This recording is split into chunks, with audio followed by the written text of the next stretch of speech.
So let's start our chapter. As I told you, our chapter name is Constitutional Design. So, what do you understand by constitution? Okay, in this video, I will be told you what is the definition of constitution and whatever I have written in these notes, you will also see because I am showing you. Okay, so let's see. Here is a statement. Let's read this. I have fought against white domination and I have fought against black domination. I have cherished the ideals of a democratic and a free society in which all persons live together in harmony and with equal opportunities. It is an ideal which I hope to live for and to achieve.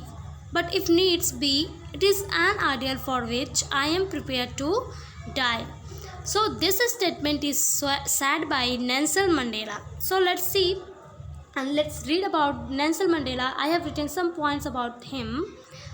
So let us see about Nelson Mandela. So Nelson Mandela being tried for treat by the white South African government. जो Nelson Mandela थे वो जो south Africa था, south Africa में बहुत ही ज़्यादा white और black persons में डिस्क्रिमिनेशन होता था. अभी भी इंडिया में होता है. तो पहले साउथ अफ्रीका में ऐसा डिस्क्रिमिनेशन होता था और वहाँ पर जितने भी राइट्स थे वो सब वाइट पर्सनस को ही मिलते थे. और वहाँ की गवर्नमेंट भी जो होती थी ना, वो हमेशा वाइट पर्सन ही बनते थे, कोई भी ब्लैक नहीं बनता था. अब हम लोग इस वीडियो में देखेंगे क्या क्या वो राइट्स हैं जो कि ब्लैक्स को नहीं मिलते हैं, बस वाइट को ही मिलते हैं. Okay, so he and 7 other leaders he is used of Nelson Mandela to Nelson Mandela. So Nelson Mandela and 7 other leaders were sentenced to life imprisonment in 1964 for daring to oppose the apartheid system. Okay, so जो Nelson Mandela थे उनके साथ साथ 7 और leaders थे, other leaders थे, जो कि 1964 में जब उन्होंने अपार्थाइड सिस्टम को अपोज किया था तो उनको 1964 में जेल हो गई थी. अब देखते हैं कि वो कितने ज़्यादा देर के बाद जेल से निकले. ठीक है. So he spent 28 years in Robben Island, South Africa's most dreaded prison. तो उन्होंने जो नेल्सन मंडेला थे और 7 अदर लीडर्स थे, उन्होंने 28 इयर्स जेल में बिताए थे अपने जीवन. और वो भी जो जेल था सबसे बड़ा, बहुत ही भयानक जेल था वो साउथ अफ्रीका का, उसमें उन्होंने अपनी जीवन बिताए थे 28 सालों तक. He was release after 28 years from jail. वो 28 ईयर्स के बाद से जेल से रिलीज़ हुए. At the mid night of 26 April 1994 south Africa became independent. Nelson Mandela became it's first black president. तो अभी 26 अप्रैल 1994 में साउथ अफ्रीका जो था वो इंडिपेंडेंट बन गया था. और सबसे पहला जब इंडिपेंडेंट बना वो साउथ अफ्रीका, हम लोग इस वीडियो में देखेंगे कैसे इंडिपेंडेंट बना. तो उसमें इंडिपेंडेंट के बाद यानी कि after independent Nelson Mandela was the one of the black person who became it's black president in the south Africa. तो जो नेल्सन मंडेला थे वो इंडिपेंडेंट के बाद पहले एक ऐसे व्यक्ति थे जो कि साउथ अफ्रीका के ब्लैक प्रेसिडेंट बने थे. ठीक है. सो struggle against apartheid. Apartheid was the name of a system of racial discrimination unique in South Africa. तो apartheid एक सिस्टम है जिसमें एकदम यूनिक सा ये है सिस्टम था जिसमें कि डिस्क्रिमिनेशन होता था, वो भी ब्लैक और वाइट पर्सनस में. ठीक है. The white Europeans imposed this system on South Africa. During the 17th and the 18th century, the trading companies from Europe occupied it with arms and force in the way they occupied India. A large number of whites and had settled in south Africa and became the local rulers. तो south Africa में, बस एक south Africa में, तो वैसे मैं आपको बता दूँ कि साउथ अफ्रीका में ज़्यादातर जो ब्लैक्स होते हैं उनकी मेजॉरिटी होती है और जो वाइट्स होते हैं उनकी माइनॉरिटी होती है। तो साउथ अफ्रीका में ज़्यादातर ब्लैक लोग ही होते हैं और वाइट लोग बहुत ही कम होते हैं। और साउथ अफ्रीका में बहुत से बाहर के लोग भी, फॉरेनर्स जो होते हैं वो भी आके रहते थे, तो वो भी ब्लैक में ही ज़्यादातर रहते थे, ठीक है। और बहुत सारे लोग वाइट्स भी थे जो कि साउथ अफ्रीका में सेटल हो गए थे और उनको लोकल रूलर भी कहा जाता था, जो बाहर से लोग आए हुए थे। Okay, so the system of apartheid divided the people and labeled them on the basis of their skin color। तो जो अपार्थाइड सिस्टम था, मैंने आपको जैसे पहले ही बता चुकी हूँ कि अपार्थाइड सिस्टम में क्या होता है, जितने भी लोग होते हैं उनको स्किन कलर पे डिवाइड किया जाता है, लेबल किया जाता है कि वो अपर लेवल में आएंगे कि लोअर लेवल में आएंगे। So the native people of South Africa are black in colour. तो जितने भी नेटिव पीपल थे जो साउथ अफ्रीका में रहते थे वो ज़्यादातर ब्लैक में ही होते थे, बहुत कम ही वाइट होते थे। The people who migrated from India they were called as coloured people. तो जो लोग इंडिया से जाते थे ना साउथ अफ्रीका में, उनको कलर्ड पीपल बोलते थे, क्योंकि इंडिया में ना ही कोई ऐसा है कि इंडिया में बहुत सारे लोग गोरे हैं, बहुत सारे लोग काले हैं।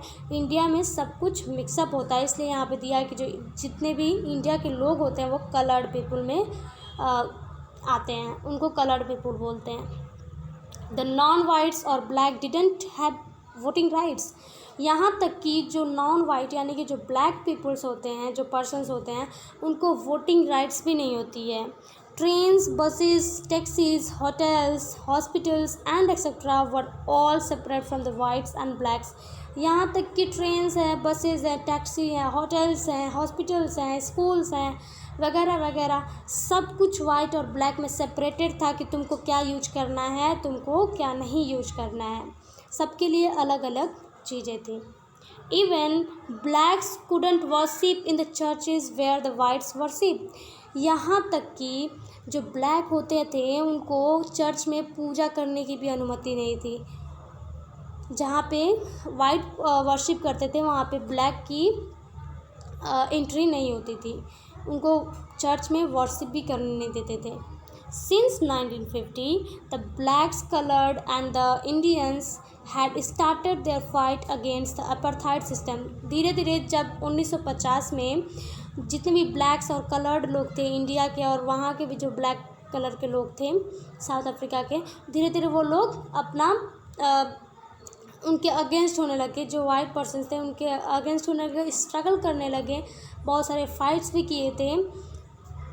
अब देखते हैं कि वाइट गवर्नमेंट ने क्या एक्शन लिया। They started protest, marches, strikes. The African National Congress, that is ANC, was the organization that led the struggle against the policies of segregation। Okay, so towards a new constitution। अब देखते हैं कि जो south Africa है उसमें एक नया सा कॉन्स्टिट्यूशन फॉर्म होता है, और वो कैसा कॉन्स्टिट्यूशन होता है इसमें देखते हैं। क्या इसमें भी वोटिंग राइट होती है या नहीं होती है, इसमें भी ब्लैक और वाइट में डिस्क्रिमिनेशन होता है कि नहीं होता है, चले देखते हैं।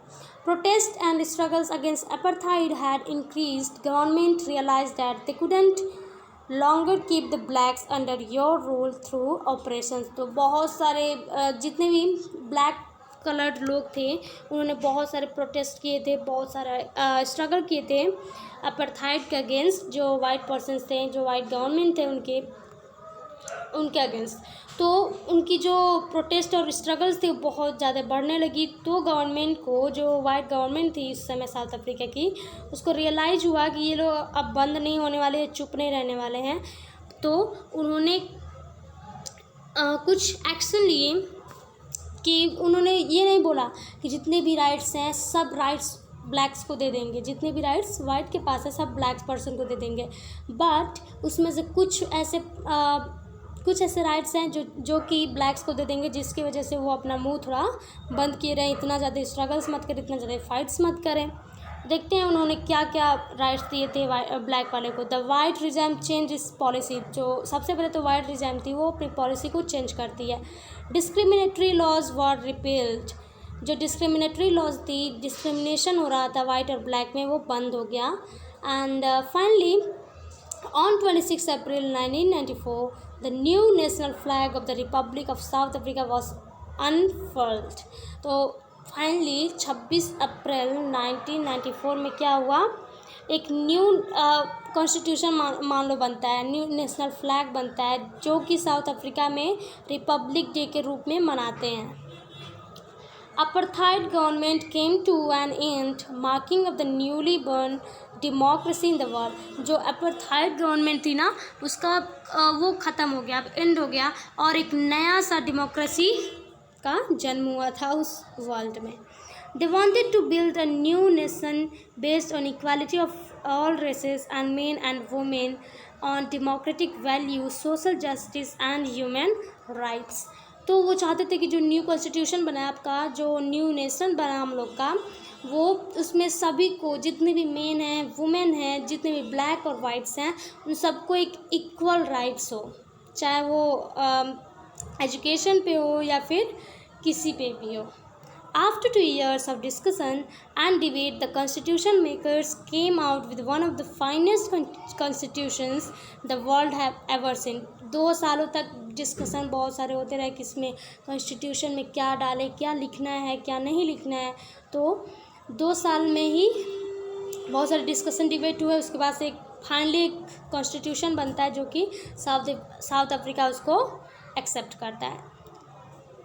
This constitution gave to its citizens the most extensive rights available in any country।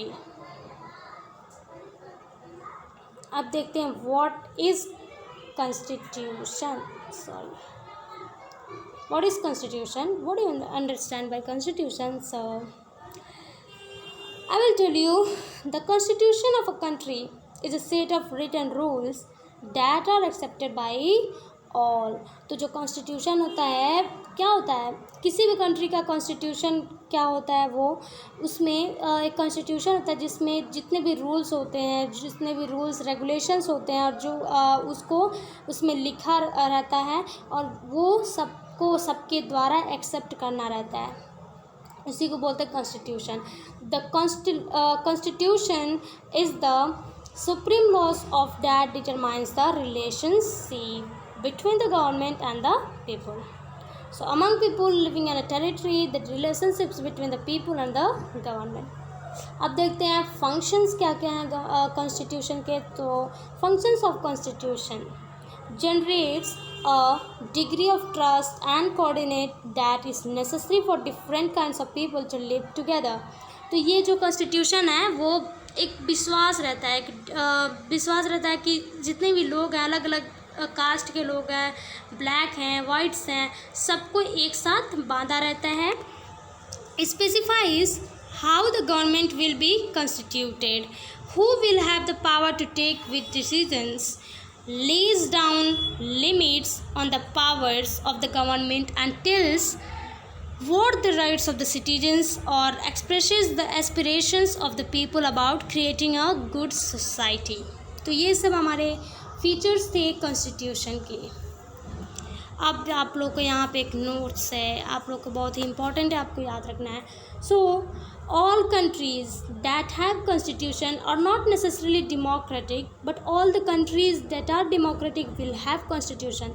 तो जितनी भी कंट्रीज़ है ना जिनके पास कॉन्स्टिट्यूशन है, वो ज़रूरी नहीं है कि वो डेमोक्रेटिक कंट्री ही होगी, लेकिन जितनी भी कंट्रीज़ हैं जो कि डेमोक्रेटिक है, जो कि राजनीतिक तौर से चलते हैं, उनके पास कॉन्स्टिट्यूशन होना ही होना चाहिए। तो जिनके पास कॉन्स्टिट्यूशन होगी वो डेमोक्रेटिक है।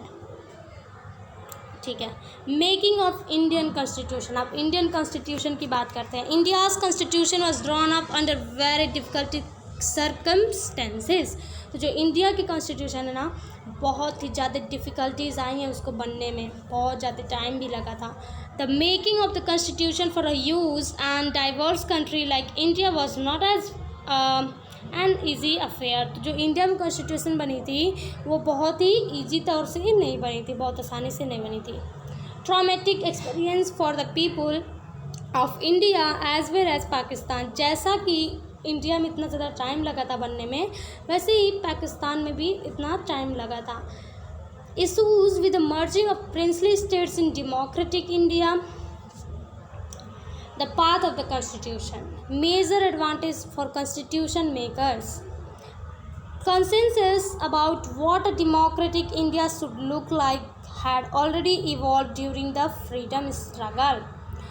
In 1928, Motilal Nehru and 8 others Congress leaders drafted a constitution. तो 1928 में जो मोतीलाल नेहरू थे और उनके साथ जो और 8 others कांग्रेस लीडर्स थे, उन्होंने कॉन्स्टिट्यूशन को अभी शुरू किया था बनाना।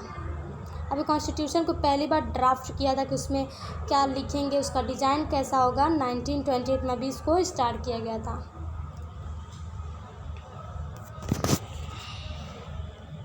Okay, so in 1931 the resolution at the Karachi session of the Indian national Congress dwelt on how independent India's constitution should यहाँ पे होगा look like। 1931 में अब कॉन्स्टिट्यूशन में थोड़ी उसमें कुछ लिखने लगे, कुछ उसमें अमेंड करने लगे कि जो कॉन्स्टिट्यूशन है वो कैसा दिखेगा। Both these documents included features such as universal adult franchises, right to freedom and equality, and to protecting the rights of minorities in the Constitution of Independent India. Okay, these basic values were accepted by all leaders much before the Constituent Assembly met to deliberate on the Constitution. तो ये जितने भी basic rules थे, जितने भी values थे, वो सारे लीडर्स को एक्सेप्ट करना था। ठीक है, अब देखते हैं familiarity with political institutions of colonial rule. Colonial rule में क्या होता है, कोई दूसरी कंट्री होती है वो किसी और कंट्री पे आके अपना हक जमाती है। जैसे कि British rule gave voting rights to a few introducing weak legislature. तो जो ब्रिटिश रूल थे वो कॉलोनियल ही, तो हम लोग के लिए तो वो कॉलोनियल ही थी, क्योंकि वो कहीं ब्रिटिशर्स आए थे इंग्लैंड से और उसके बाद से इंडिया पे रूल करने लगे, हम लोग को नीचा मारने लगे। तो उन्होंने कुछ को ब्रिटिश जो रूल्स थे, ब्रिटिशर्स जो थे वो कुछ को वोटिंग राइट्स दिए थे, और उसके बाद से ही हम लोग का स्टार्ट होता है वोटिंग का सिस्टम। Elections held 1937 to provincial legislatures and ministers all over British India, not fully democratic government. तो सबसे पहले इलेक्शन 1937 में हेल्ड हुआ था, जिस समय सबको तो वोटिंग राइट नहीं थी, लेकिन जितने भी मिनिस्टर्स थे और जितने भी प्रोविंशियल लेजिस्लेचर थे उनको वोटिंग राइट थी। और उस समय जो गवर्नमेंट है वो पूरी तरह से डेमोक्रेटिक नहीं थी।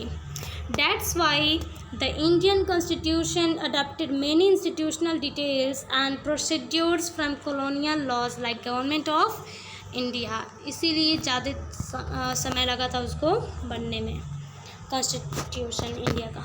द कॉन्स्टिट्यूएंट असेंबली, अब देखते कॉन्स्टिट्यूएंट असेंबली क्या होता है, हम लोग तभी से उसके बारे में पढ़ रहे हैं। So drafting of the constitution was done by an assembly of elected representatives called the constituent assembly. तो जितने भी लोग होते हैं जो कॉन्स्टिट्यूशन को बनाते हैं ना, उन्हीं को बोलते हैं, जितने भी इलेक्टेड रिप्रेजेंटेटिव्स होते हैं उन्हीं को बोलते हैं कॉन्स्टिट्यूएंट असेंबली। अब देखते हैं elections to the constituent assembly were held in July 1946। तो कॉन्स्टिट्यूएंट असेंबली जो था, जब कॉन्स्टिट्यूशन बना था उस समय इलेक्शंस जो थे, सबसे पहले इलेक्शंस 1946 में जुलाई में हेल्ड हुए थे। Its first meeting was held in December 1946, और सबसे पहली जो मीटिंग हुई थी वो दिसंबर 1946 में हुई थी। After that the country and the constituent assembly was divided into India and Pakistan. उसके बाद से जो इंडिया और पाकिस्तान था वो अलग हो गया। The Constituent Assembly that wrote the Indian Constitution had 299 members. तो जो Constituent Assembly थी जिन्होंने कॉन्स्टिट्यूशन इंडियन कॉन्स्टिट्यूशन को राइट किया था उसमें 299 मेंबर्स थे। ज़्यादातर तो बस 7 और 8 को ही नेम पूछे जाते हैं, लेकिन टोटल जो मेंबर्स थे ना जिन्होंने कॉन्स्टिट्यूशन को बनाने में हेल्प किया था वो 299 मेंबर्स थे। आप लोग को याद रखना है। The assembly adopted the constitution on 26 November 1949 but it came into effect on 26 जनवरी 1949। तो जो असेंबली थी जो कॉन्स्टिट्यूशन था ना उसको अडॉप्ट किया गया था, अभी बन तो गया था 26 नवंबर 1949 में उसको अडॉप्ट किया गया था, लेकिन जो उसके इफ़ेक्ट थे जब वो लागू हुआ, कब वो लागू हुआ तो 26 जनवरी 1950 में। तो आपसे कोई पूछेगा कि when was your constitution adopted, तो आप लोग को आंसर देना 26 नवंबर 1949। And when somebody ask you a question when your constitution enacted, so you have to answer that on 26 January 1950. So don't be confused about it. We celebrate January 26 as Republic Day. इसीलिए हम लोग जो 26 जनवरी है उसको हम लोग Republic day के रूप में मनाते हैं। अब देखते हैं reasons for accepting the constitution. क्या क्या रीजन्स हैं कि हम लोग इस कॉन्स्टिट्यूशन को एक्सेप्ट किए। The Constitution doesn't reflect view its members alone, expresses a broad consensus. Here, no large social group or political party has ever questioned the legitimacy of the Constitution itself. No universal or franchisee Assembly was elected mainly by the members of the existing provincial legislature, ensured a fair geographical share of members from all religions. So let's see the Indian National Congress, ANC. What is Indian National Congress? So the assembly was dominated by the Indian National Congress, that is ANC, the party that led India's freedom struggle. तो जो Indian national Congress थी उसने ही India को जब freedom मिला था तो उसने बहुत सारी हेल्प किया था। Congress includes many political groups and opinions. जो कांग्रेस थे उसमें बहुत सारे पॉलिटिकल ग्रुप्स थे। Assembly represented members from different languages, groups, caste, classes, religions and occupation. तो जो असेंबली थी वो ये नहीं कि बस कोई एक ही कास्ट, कोई एक लैंग्वेज, कोई एक ही ग्रुप, सबको जितने भी क्लासेस थे, जितने भी लैंग्वेजेस थे, जितने भी ग्रुप्स थे, रिलीजन्स थे, ऑक्यूपेशन थे, कास्ट थे, सबको वो रिप्रेजेंट करती थी। इसमें नहीं कोई भेदभाव होता था। Then a drafting committee chair by doctor Bhimrao Ambedkar prepared a draft constitutions for discussion. उसके बाद से जो ड्राफ्टिंग कमेटी के जो चेयरमैन थे, जो जिन्होंने इस कॉन्स्टिट्यूशन को अच्छी तरह से बनाया था, जो इसमें के हेड थे वो थे doctor Bhimrao Ambedkar. More than 2000 amendments were considered. तो जो कॉन्स्टिट्यूशन है उसमें 2000 से भी ज़्यादा अमेंडमेंट्स हो सकते हैं। The members deliberated for 114, that is 114 days spread over 3 years. So, every document presented and every word spoken in the Constitution Assembly has been recorded and preserved. जितने भी डॉक्यूमेंट्स थे ना जो प्रेजेंट हुए थे उसमें जितनी भी तुम चीज़ें बोले होंगे, जितने भी वो लोग चीज़ें बोले होंगे, जितने भी वो लोग लिखे होंगे, सब कुछ रिकॉर्ड हो जाता है। एंड व्हेन प्रिंटेड, जब वो उसको प्रिंट करते हैं, दीज डिबेट्स आर 12 बल्कि वॉल्यूम्स। बहुत सारे डिबेट्स उन्होंने किया था। Philosophy of the constitution. अब देखते हैं फिलॉसफी कौन कौन से थे। The constitution begins with a short statement of its basic values called the preamble of the constitution. तो प्रियम्बल क्या होता है? जो कॉन्स्टिट्यूशन में बहुत सारे उसमें पेजेस है कॉन्स्टिट्यूशन के, तो आप लोग देखे होंगे जो आपका बुक होता है, कोई चैप्टर हो, अगर उसको स्टार्ट करना होता है उसके पहले उसका थोड़ा सा इंट्रोडक्टरी पार्ट दिया होता है। तो ऐसे ही तो हम लोग जान जाते हैं कि इस चैप्टर में क्या दिया होगा। तो ऐसे ही हमारा प्रियम्बल है कॉन्स्टिट्यूशन का, जिसमें जितने भी शॉर्ट्स स्टेटमेंट होते हैं कॉन्स्टिट्यूशन के, उसमें लिखा रहता है कि कॉन्स्टिट्यूशन में क्या क्या लिखा है। वैसे तो कॉन्स्टिट्यूशन में बहुत सारे डिटेल्स में लिखे रहते हैं जितने भी वर्ड्स हैं, लेकिन जो हमारा प्रियम्बल है उस छोटे से फॉर्म में ही लिख दिया। तो the constitution begins with short statement आप लोग को याद रखना है ऑफ इट्स बेसिक वैल्यूज़, उसी को बोलते हैं preamble of the constitution. Contains the philosophy on which the entire constitution has been built, guides all the articles of the Indian Constitution, provides a standard to examine and evaluate any law and action of the government to find out whether it is good or bad. So we can say that preamble is the soul of the Indian Constitution. Here I have written preamble of the Indian Constitution. Just wait. Yeah. So, we the people of India, having solemnly resolved to constitute India into a sovereign, socialist, secular, democratic republic, and to secure to all its citizens justice, liberty, equality, fraternity. In our Constituent Assembly, this 26th day of November 1949, do hereby adopt, enact and give to ourselves this Constitution. तो ये हमारा preamble है constitution का, आप लोग इससे right कर सकते हो। अभी हम लोग ये जितने भी वर्ड्स हैं जो मैंने रेड पेन से हाईलाइट किया है उसको अभी हम लोग एक एक करके उसकी डेफिनेशंस को देखेंगे कि इसका मतलब क्या होता है। So here I have written we the people of India का मतलब क्या है। The constitution has been drawn up and enacted by the people through their representatives and not handed down to them by a king और any outside powers. तो यहाँ पे we the people of India का मतलब ये है कि किसी और कंट्री का कोई और पर्सन ही आ जाएगा और ये नहीं बोलेगा कि मैं इस देश का राजा हूँ, और इसीलिए और जितने भी बाहर के पावर्स होते हैं वो सब इंडिया पे लागू नहीं होते हैं। और यहाँ पर लोग खुद रिप्रेजेंटेटिव्स होते हैं जिनके हाथ में खुद ही अपना पावर्स होता है, उसी को बोलते हैं we the people of India. Sovereign people have supreme rights to make decisions on internal as well as external matters. No external powers can dictate the government of India. तो जो सोवरेन होते हैं उसमें लोगों के पास इतना अधिकार है, सुप्रीम राइट्स है कि वो लोग अपना खुद डिसीजन ले सकते हैं, चाहे वो इंटरनल मैटर हो या फिर एक्सटर्नल मैटर हो, कोई भी आपको रोकेगा नहीं। Socialist wealth is generated socially and should be shared equally by society. Government should regulate the ownership of land and industry to reduce socio-economic inequalities. So, secular citizens have complete freedom to follow any religions. जो citizens होते हैं उनके पास complete freedom है, पूरी तरह से आज़ादी है कि वो लोग कोई भी religion को follow कर सकते हैं। But there is no official religion. लेकिन ये नहीं है कि इंडिया में कोई एक ही ऑफिशियल रिलीजन है कि इंडिया में बस एक हिंदू की तो मेजॉरिटी है, लेकिन ये नहीं कहा जाता कि जो हिंदुस्तान है या फिर जो इंडिया है वो हिंदुओं का देश है, उसको कभी नहीं कहा जाता। जैसे कि आपका जो पाकिस्तान है उसमें इस्लाम बहुत जाते रहते हैं, तो लेकिन इंडिया में तो चारों रिलीजन्स होते हैं, तो किसी को यहाँ पे ऑफिशियल रिलीजन नहीं बोला गया और सबको अधिकार है कि वो कोई भी रिलीजन को फॉलो कर सकता है। Democratic, what is democratic?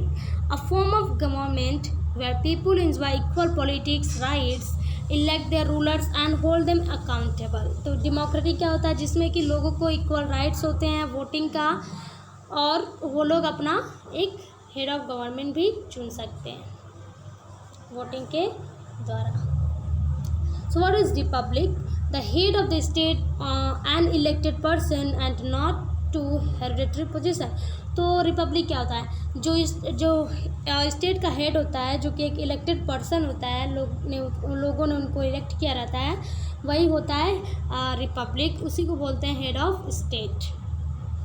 Justice, citizens can not be discriminate on the grounds of caste, religion, gender, social inequality have to be reduce. तो जो जस्टिस होता है यानी कि न्याय, तो सबको न्याय मिलता है भारत में।